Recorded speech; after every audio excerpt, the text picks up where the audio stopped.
Hello, friends, and welcome to This Week at Little Hills. It's so good to be with you again as we continue our journey through the new City Catechism. We're coming up to question 13 this week, and if you have a smartphone, you can download the app on Apple or Android and follow along there, or go to the website for the new City Catechism.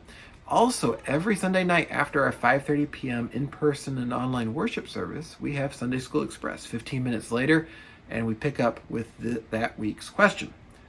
This week we're turning to question 13, can anyone keep the law of God perfectly? Here's what it says. It says, since the fall, no mere human has been able to keep the law of God perfectly, but consistently breaks it in thought, word, and deed. As we think about that, we're reminded of what Paul remarks in Romans chapter 3, that no one is righteous. No one is perfect.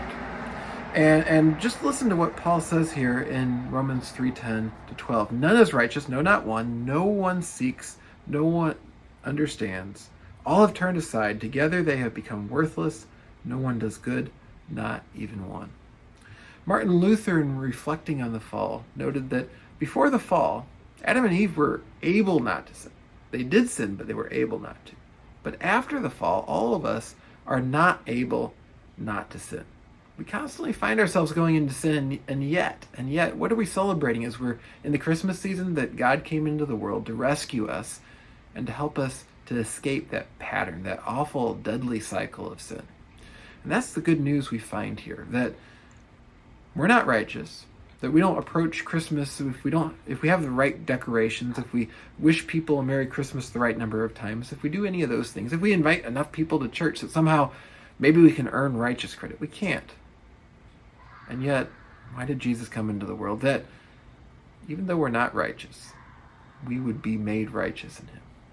That's the hope that we find here. And I hope that you will join us throughout the season. Sunday morning, it's not Sunday mornings. You can't join us on Sunday mornings because we meet on Sunday evenings. But you should join us on Sunday evenings at 5:30 p.m. Morning if you're in a different time zone perhaps.